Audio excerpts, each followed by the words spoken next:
Brazil জাতীয় football দলের নতুন কোচ কার্লো আনচেলত্তি তার সহকারী হিসেবে সাবেক তারকা কাকাকে নিয়োগ দিতে চান বলে জানিয়েছেন সিএনএন ব্রাজিলের সঞ্চালক বেঞ্জামিন ব্যাক। এই গুঞ্জন এখন বাস্তবে রূপ নিচ্ছে, কারণ 2002 বিশ্বকাপ জয়ী কাকা নিজেই জানিয়েছিলেন তিনি 2026 বিশ্বকাপে দেশের জন্য কাজ করতে প্রস্তুত।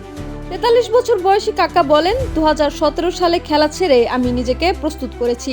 হার্ভার্ডে স্পোর্টস বিজনেস কোর্স সিবিএফ এর কোচিং কোর্স এবং জাতীয় দলের সঙ্গে বিশ্বকাপের অভিজ্ঞতা আমাকে প্রস্তুত করেছে। সুযোগ পেলে আমি ব্রাজিলকে সেবা দিতে চাই। গত 12 মে সিবিএফ আনচেলত্তিকে কোচ হিসেবে ঘোষণা করে। রিয়াল মাদ্রিদ ছেড়ে আগামী 26 মে তিনি ব্রাজিলের দায়িত্ব নেবেন। ইএসপিএন সূত্রে জানা গেছে তার চুক্তি 2026 বিশ্বকাপ পর্যন্ত, যা পরে বাড়ানোর সুযোগ রয়েছে।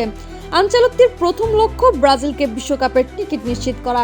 আগামী 6 জুন ইকুয়েডর ও 11 জুন প্যারাগুয়ের বিপক্ষে ম্যাচ দিয়ে শুরু হবে তার অভিযান।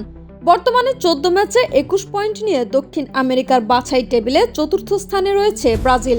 এসি মিলানে আনচেলত্তির অধীনে চ্যাম্পিয়ন্স লিগ ও সিরি আ জয়ের অভিজ্ঞতা রয়েছে কাকার। ব্রাজিলের হয়ে 92 ম্যাচ খেলা এই কিংবদন্তি কেজ টিভিকে বলেন, দল যদি মনে করে আমি সাহায্য করতে পারি, আমি এখনই প্রস্তুত।